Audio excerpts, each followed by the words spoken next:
So the first question is very broad. It's about the need for digital transformation, because the reason why we chose that theme is that we felt not only that it was something that needed to be explored better than it had been until now in terms of data quantification, but also because the understanding or the need may have been enhanced by COVID.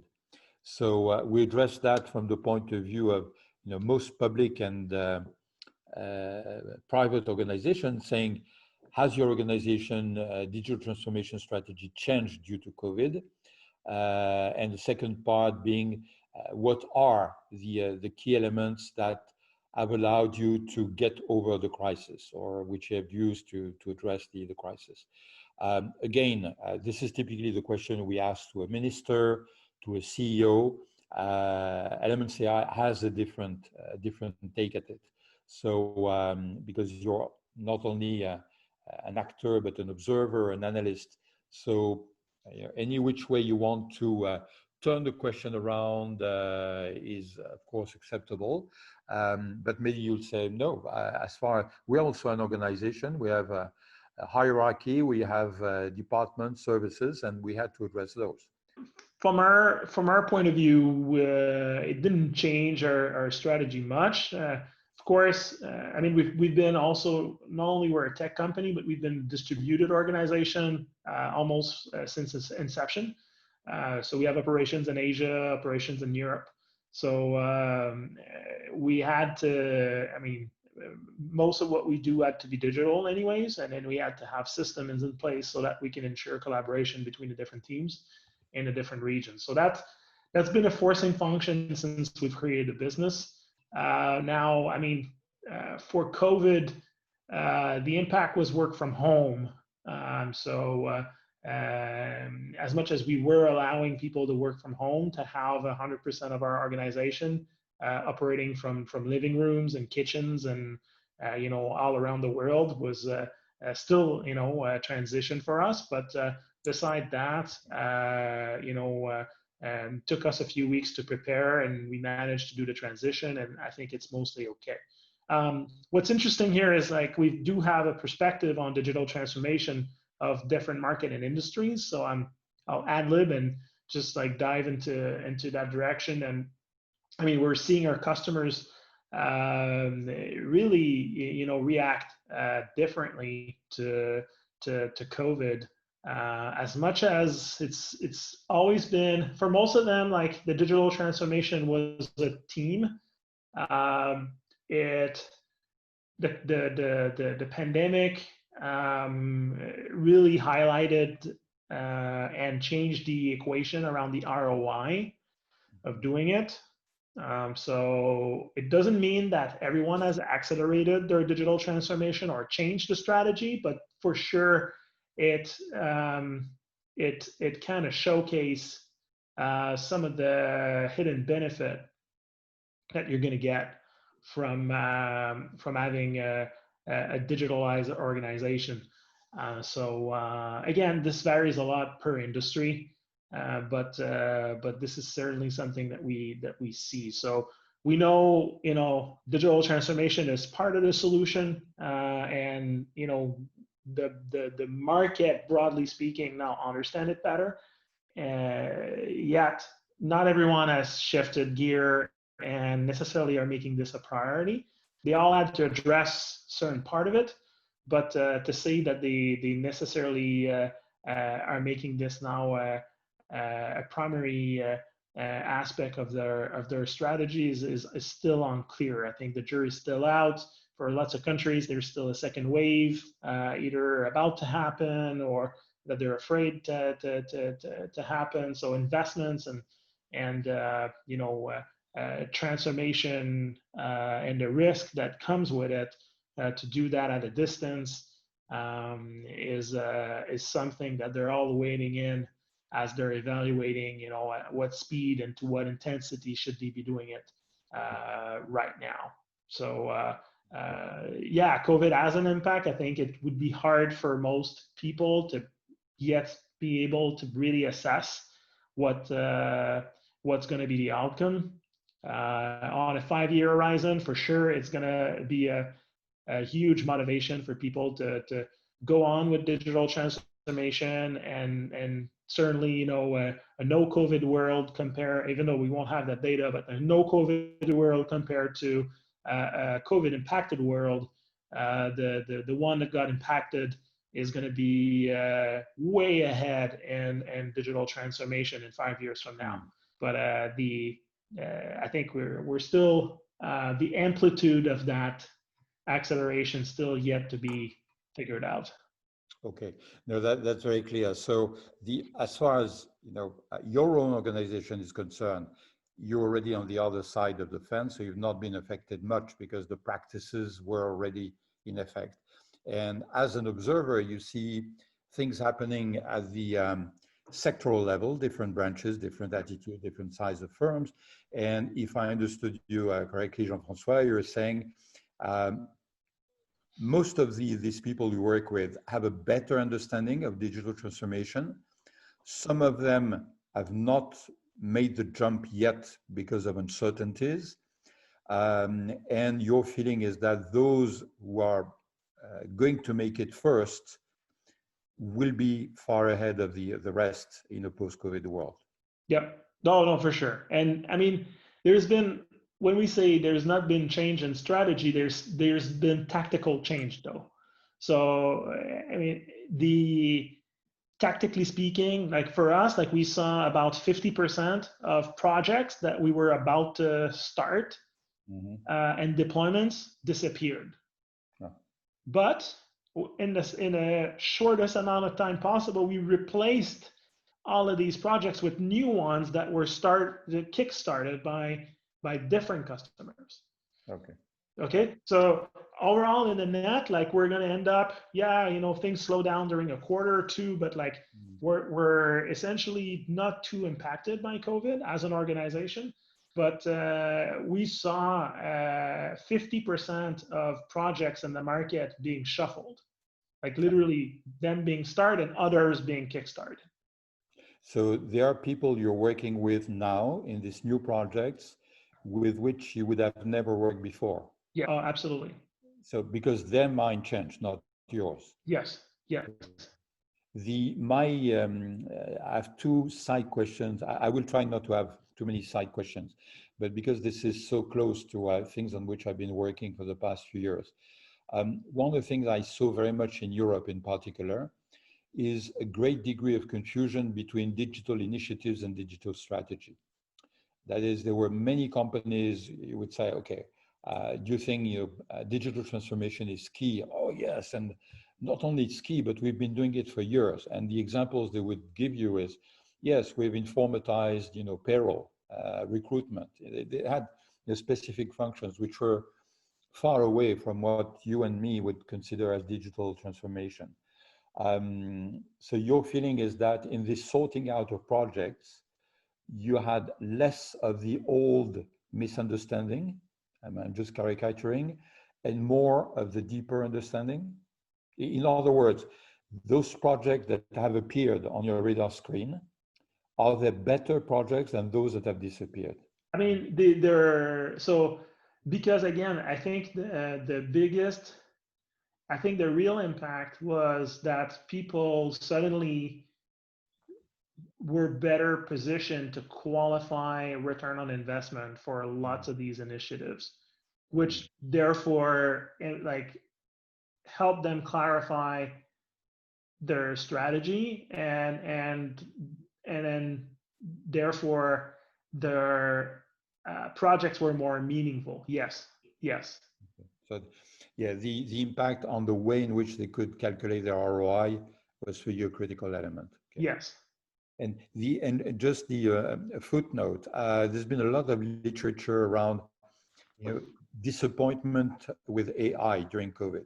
People had this fantasy that AI was going to tell you what needed to be done, find out a vaccine, have a typology of infections, etc. And of course, that did not happen. You see that, so in the specific niche of AI, do you see this disappointment as something which is playing the role of a brake in where investment might go, where public support might go? I mean, the so it's funny. So I got quoted in the National Post in Canada and quoted in Les Echos, I think in France, exactly comments I made around that topic. And my point was just, AI learns from data, and when there's a new situation, there's no data, so AI is useless, Yeah. right? So like expectations should not be too high for AI if like you're literally facing something you've never seen before, which is the situation for so many people, so many organizations around the world. Now it has a role to play, and it is playing its role. I'd argue that organization managed to rebuild, adapt, change supply chains faster than ever before. And we're doing more forecasting projects than I've ever seen in the past. So organizations are totally seeing that the lack of tools has been hurting them in their ability to create scenario and then change their business strategy and adapt to the changing environment. And I'd just say that the very low level of penetration of AI is more what we've seen, like meaning that a lot of people were using really rudimentary statistical methods to operate their business, and they broke down so bad when the world changed. And I'd argue that properly configured models are going to be much more agile and robust. And the ones who were using some of them managed to really get back on their feet quite fast. But the majority of the world was still in old technology, and we see a wave of projects that are coming in where people are like, okay, now we need to rethink how we've been designing our processes, how we've been thinking about our supply chain, how we've been assessing risk, how we've been making decisions, et cetera, et cetera. And often these transformation comes with a digital aspect and comes with an artificial intelligence aspect. Okay. So the in other words, if you expected AI to give you a vaccine in 2 months, you had to be disappointed. If you look at the way in which companies have adapted and changed their supply chains and just their own configuration, imagine how slower that would have been without AI. Yeah. Okay. So. And by the way, like you've got benevolent AI, you got tons of stories out there of AI making a dent and the whole thing by contributing interesting candidates for molecules or drugs, or like AI has been helping researchers sift through a tsunami of document and research and different things. It's there, but it won't solve the whole thing by itself. Like you need it's still I mean there's no magic. So again, like I'm coming back to the ROI aspect. There's some areas that are pretty salient where that your return on investment will be significant, but also like your ability to mitigate risks with AI is also going to be your return on investment, and that helps people qualify and understand what it's going to do for you. For other areas, I think it's a cold shower where organization realize the limitation that this technology has. Like again, new world, new dynamics, no data, no AI. It's very, very simple. And without an understanding of the limitation, there's no sustainable support for any technology. So would you go as far, I'm playing my role as a journalist here, trying to make you say what you didn't say, as far as saying that if there's no data, there's no AI. The huge amount of new data that COVID has generated might make us expect a jump in AI somewhere. Yes, but what we're also discovering, and what's really interesting in the latest research in artificial intelligence, is correctly created feedback, digital feedback to AI models is actually way more powerful than lots of data. Mm-hmm. So we're really starting to see the trade-offs of, yes, relying on lots of examples and lots of data, but also the ability to now, with the most recent models in language and in vision and in other data modalities, to have model that can generalize with 10 or 15 examples, curating / creating the right examples for models to be trained on is sometimes much more powerful than to try to find, low quality average data and quantity. So there's like the field is also evolving, and the capabilities of the models is also evolving. So I'd say that things are turning even more gray than it used to be, because like you ask a data scientist or an AI scientist, like if I do this and that and I use a model, what will I get? And then the answer is always, well, it depends. So I just say that it's becoming even more blurry on that front, and it depends even more. So not necessarily more data doesn't mean more AI either. No data certainly means no AI, but more doesn't mean more either. I'm probably like confusing you, but hopefully you get the point.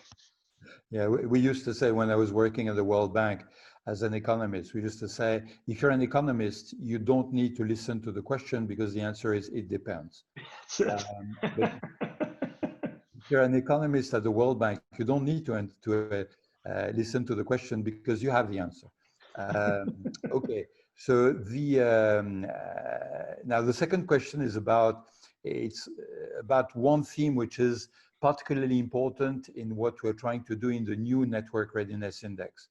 I don't know if you know, Jean-François, we've been doing that for 18 years with the World Economic Forum, and we're mostly looking at three things. What is the environment created around technology? Is it supportive? That includes the rule of law, ease of doing business, etc. The second one is technology accessible? That is, what is the availability of infrastructure, lines, computers in the country? And the third one was, are people actually using it? That is, you can put 1,000 new services online. If nobody is equipped or is not interested, or the interface is not good, they're not using it. And then we added a fourth pillar, which was on impact. Is it changing the competitiveness scene, the employment landscape, this kind of more difficult issue?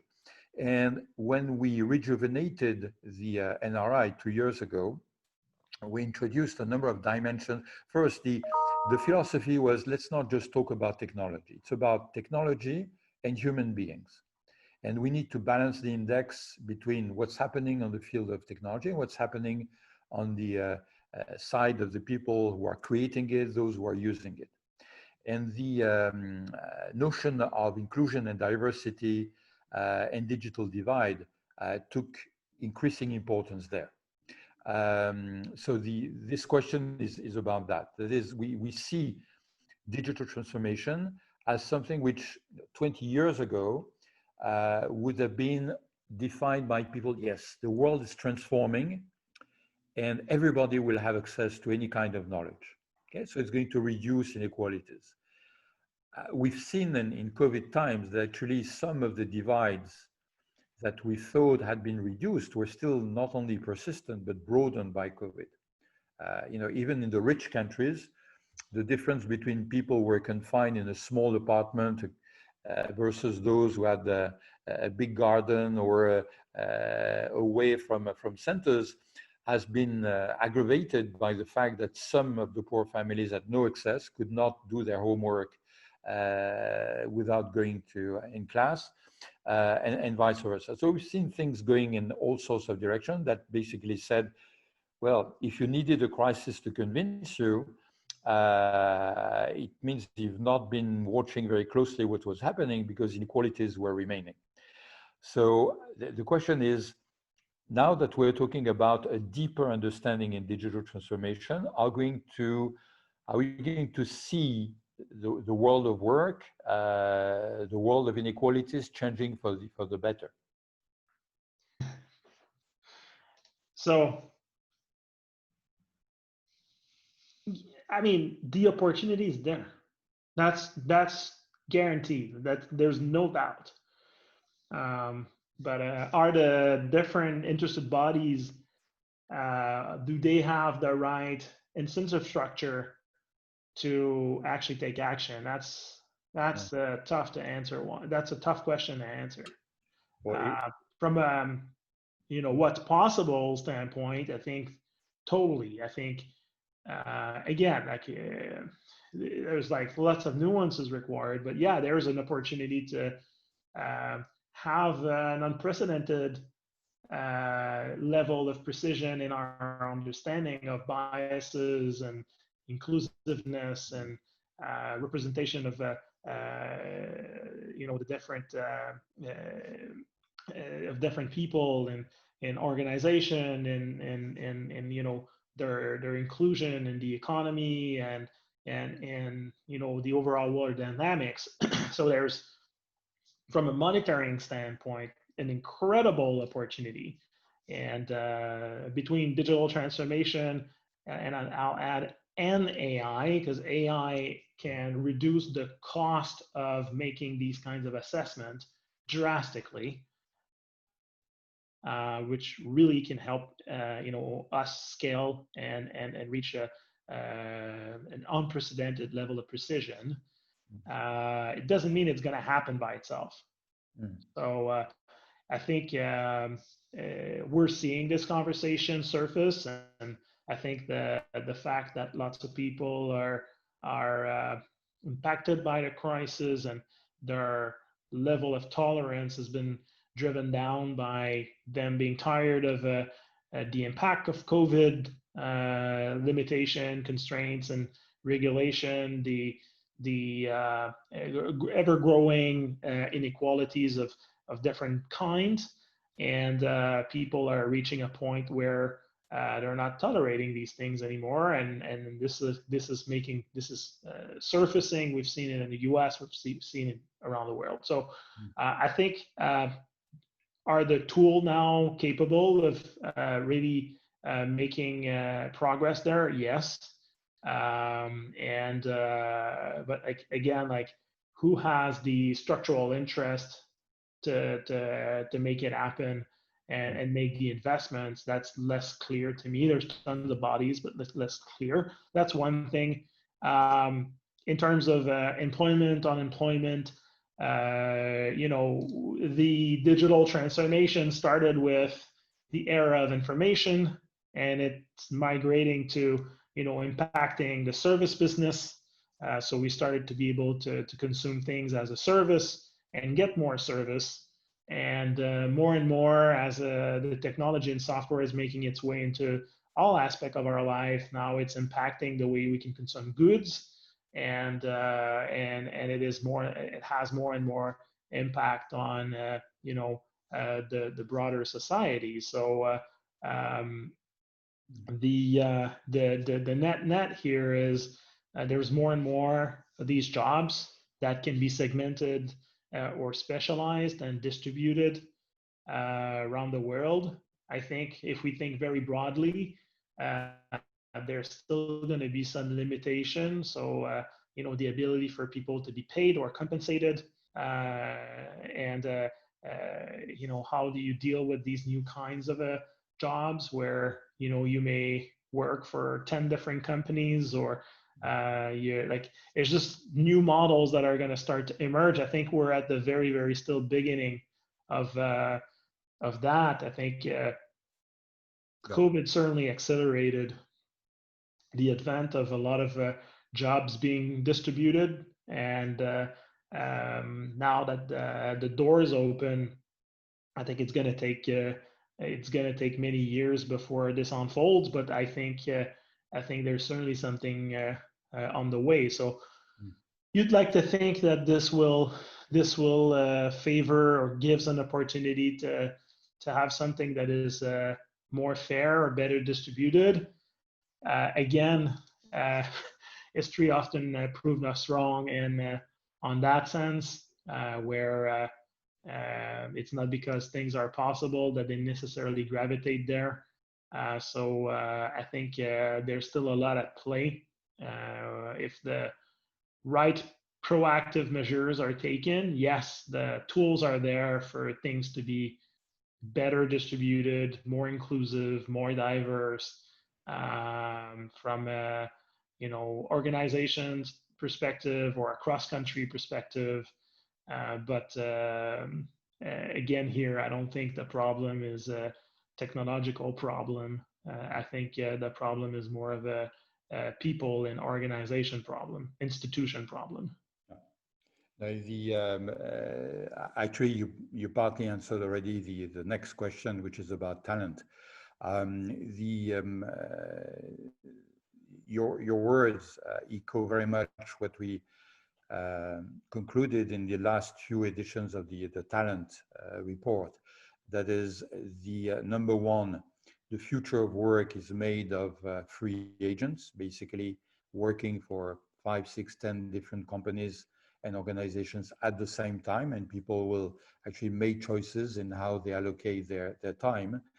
The second is that the definition between blue collar and white collar has long been, if you get your hands dirty, there's a great chance you're a blue collar, and if you work with papers and numbers, you're probably a white collar. And this is changing very fast because we see coders, for instance. Coding has become a very basic, fundamental input into many goods and services production. And I would argue, I don't know if you would agree, Jean-François, that a large proportion of coders are actually blue collars. Mm-hmm. Yeah. In the sense that the job can be commoditized. And so we are seeing a redefinition of many of the things we did. And I'm moving to the third question, because one of the things we kept saying and observing at the at the same time is that those will retain rather an advantage on labor markets are those who have the ability or the energy to reskill continuously. Okay, you're doing a job that is threatened in terms of its own existence, and you acquire new skills, etc. And basically, we have left the world where to acquire new skills, you would stop working and go back to university, whereby you have online tools, online and lifelong learning, and it's becoming part of the normal way of operating. This is something we've seen a lot during COVID. That is, not only people have been working from home, they've been studying from home, and not just kids in schools. That is, people think, well, suddenly it became easy to peek here and there and to acquire, just spending some time on some learning programs. An increasing number of schools, universities are being, providing webinars and others for free, just to stay in existence and to anticipate what will come next. So we've seen a lot happening. How much of that, and that's the spirit of the next question, is there to stay?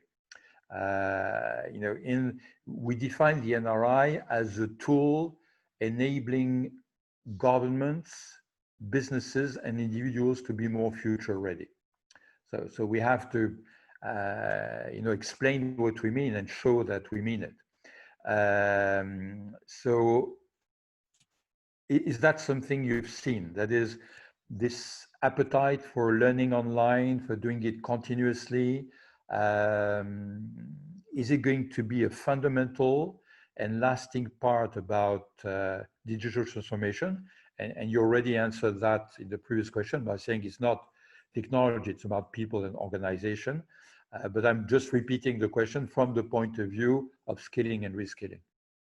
Yeah, at 100%. Like yes, like, and I think expectations have already shifted quite a bit. So we're being forced right now to actually run things online, which highlights some challenges, but still, I think so much progress have already been made in the past in this space, and now we're going to see an acceleration. And yeah, it's not perfect. I do believe that we'll come back to a new normal. I subscribe to that. I don't think that everything about doing things in person and going to classes and having some formal programs and like boot camps and stuff like that. I think there's a lot of good in that too. Mm-hmm. But certainly, COVID is an incredible accelerator of making sure that a lot of the angles, or let's say a lot of the gaps in what's available online, and the ability that people have to actually reskill, upskill themselves.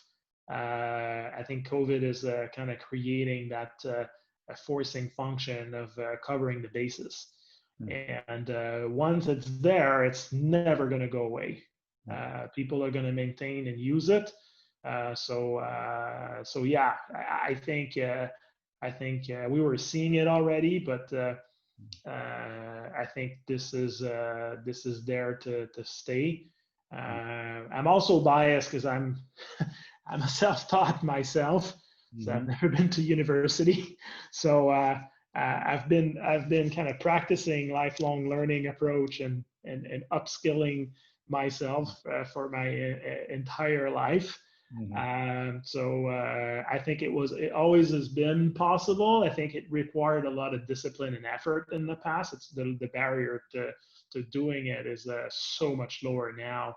And I think that the pace at which so many fields right now are moving just also requires it. And that's true more and more, for white collar and blue collar jobs. Back to your point. So I'm not sure if that definition is even going to make sense. I don't know, like 10 years from now, like, are we going to have pure blue collar? I'm not so sure. I think even people that, do very basic jobs like collecting garbages or like still now have a phone, and they may actually have dynamic routes, and then they may have more decision to make, and their job's gonna, like, their truck's gonna get more sophisticated. Than for recycling, it's like more just, I think so many jobs now are evolving, and then we're expecting more and more from all workers, and I think that trend is just going to continue forward as things get commoditized, and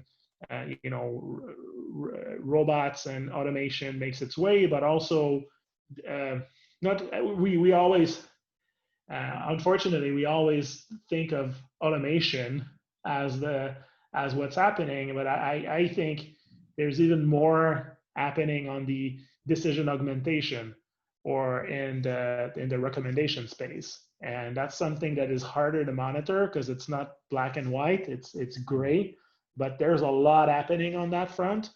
And I think that's changing the future of work more than automation. I think it's decision augmentation that really is transforming the way we work. No, I think reference to your own background is very relevant here, because I use the word reskilling, and you immediately use the word upskilling.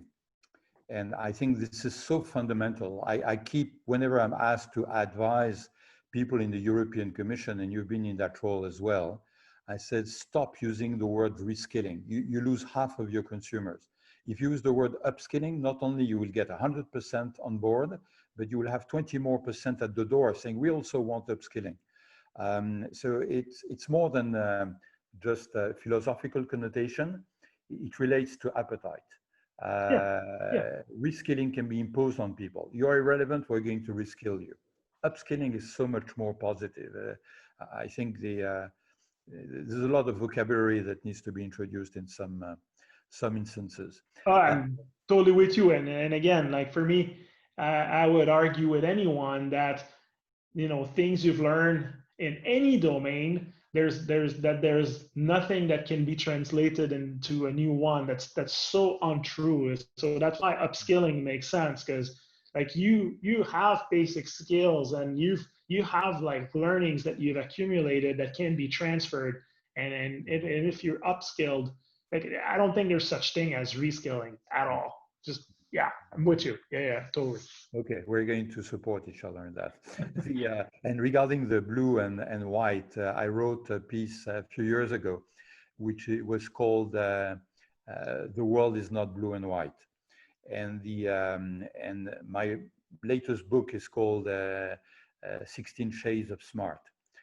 So it's all about nuances and shades, and so we're in a very complex world, and coming from a wine country, I can tell you how important it is to look at a wine before drinking it. But Oh, we speak the same language then. okay, that could take us too far. Let's compare at some point. So I'm conscious of the time constraint, so we can be quicker on the last two questions, which are more, we want this index to be about future readiness. And if you want to be about the future, you want to be about younger generation. They are the future. I'm not. So one of the specifics we see about younger generation is that they want to be meaningful. They want their lives to be meaningful. They want to feel that they contribute to something of value. So the efforts around the SDGs in particular, Sustainable Development Goals, are a valid base for action, because it's not just indicators. It is an encouragement to take real action. Some may get impatient, when Greta Thunberg gets to the UN, she says, "How dare you?" Okay, which in my view is counterproductive. But other people might say, no, it is not counterproductive. It shows that something needs to be shaken. In any case, we have introduced in the NRI a special sub-pillar, which is about SDGs. That is, how can technology and innovation help us, fill the SDGs? Maybe, people will say, "Oh, yes, you want to do everything digital, and then this data center heat up the planet, etc." Fine, let's take that into account. Let's have two sides on the equation. But the importance is that people should be, that's at least our position, able to look at data. Okay? Then they can argue, they can have all the arguments, but they will also be able to discard a few arguments which are not supported by the data. So this question is more about basically what do we have to say to younger generation in terms of economic development, in terms of ethics, human-centric approach to what we want to do. Is that kind of digital transformation something that is going to be accelerated by COVID? It's something that still needs to be articulated better, so people understand that it's something good that they should be able to pursue. What is the best take we should have at it? No, I think the one thing that people need to, so let me just see how I formulate that.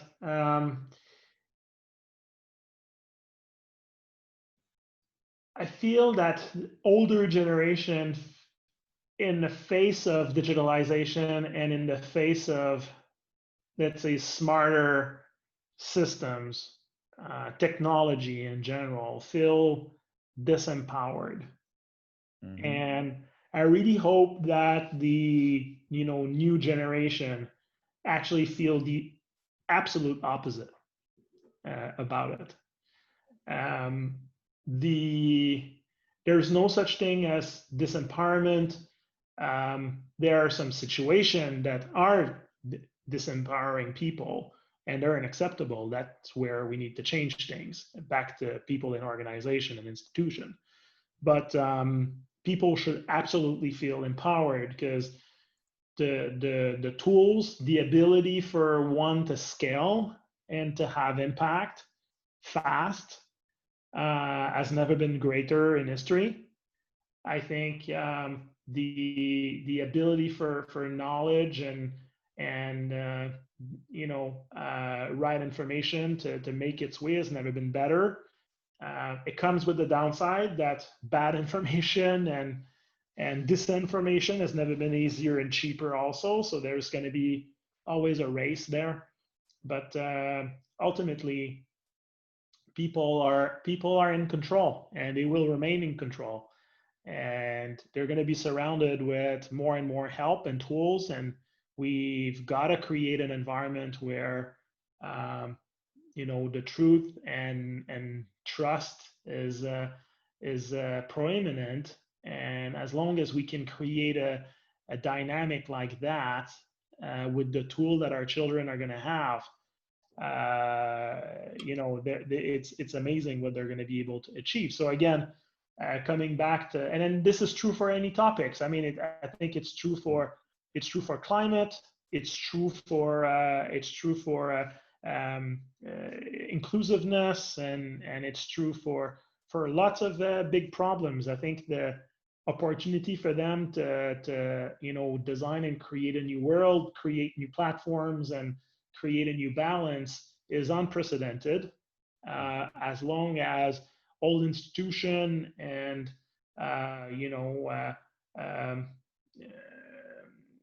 the unbalance gets out of the way. And I guess our job is to prepare the ground and make sure that the infrastructure and the rules are in place for that to happen, and the new generation will be able to come in, feel empowered, and make it happen. With so it's a very optimistic statement. I'm not saying it's unrealistic. It's the kind of optimistic statement we want to make. That is, it's up to you, guys and gals, and you're better equipped than any generation has been before you. The challenges are enormous, but you have better tools than anybody before you to address them. I think with all, French people have this limitation of feeling superior to the rest of mankind, and I think it's due to the language. I think that in English, there's a difference between trust that you need to have in the system, in the future, etc., and confidence that is you need to have in yourself to address these issues. One of the ways in which French is a nice language is that the French use, and the French Canadian, of course, francophones, use confiance. Okay? La confiance commence par la confiance en soi. And I think that if we can reconcile the two, confidence and trust, I think we'll be making strides. The difference, I'm always quite shocked when I hear in rich countries, especially in Western Europe, people saying it's too late. The planet is lost, environment has been wasted. Let's go back to the Middle Ages. And because the first, I tell them, okay, fine, this is what you feel. Now go and spend 6 months with a place with no electricity and come back and see whether your vision of the world is the same. And then how do you dare? I would return the statement to them. How do you dare, with everything you have at hand, with all the tools you have, to lower your hands and say nothing is worth doing? Okay, so we're trying to give that a positive spin and say, look, we're trying to measure. It's a very modest tack we're taking, but this measurement somewhere tell us that much can be done, and it can be done by you, the younger people. So thanks for that, and highlighting the word trust. Now, the last point is any example you want to quote about, we talk about digital transformation, we can be very abstract, we can be very concrete. Do you have, the best example you can think of something happening or going to happen, or something that has happened already? You said that's a good example. This is what good digital transformation should be about. There's some on the way actually that are quite exciting. Some industry, like the pharma industry, as much as we like, I mean, there's good and bad coming with the pharma industry. Mm-hmm. there's some of them that are in the mix of doing digital transformation that are going to actually be incredibly impactful to the world, and they're bringing tools and capabilities that are going to amplify their ability to cure and to have incredible impact on people. So I think there's some examples in that space that are very interesting. I think we're still at the beginning of the journey from like what's my say definition of a real successful digital transformation. There's very few organizations that have that are like well on their way into it. There's some that have like started and then are on the right track. But if you look at maturity survey, and then we've done some ourselves, and I look at my like all the customers that we have, which most of them are in the Fortune 1000 around the world. Everyone's very early in the process. So that's so it's hard for me to point one example, say, hey, like look, like they've been through like most of it, and then here's a fully complete picture. With that said, I mean, and it's like so it's known and cheesy a little bit, but like the ones who are successful are yeah, they do have a strategy. Their entire organization is digital literate, meaning that they are very competent. Everyone is has literacy in digital technology, like meaning everybody, and they're extremely good at communicating with one another. And the reason is and why does that matter? It matters because they can then just think about the problems and the challenges, and then use the tool to solve the problems. They're not just trying to gather data or trying to get an AI model to work for the sake of getting one to work. They're not deploying big data infrastructure because it's cool and trendy. They've got a purpose in mind, and because they're digitally literate, they know the possibilities, and they're essentially experimenting and learning at how to use these tools to change and drive positive outcome in their organization. And the ones who've being able to communicate and get that level of maturity in their teams, and then translate that into swift execution are the ones that are ahead right now. Okay. So it boils down to your point you made several times already. It's about people. Yeah. Yes. Yeah. So that's very clear, and it's also a point we want to make as clear as possible. So thank you very much, Jean-François. I appreciate your time and your insights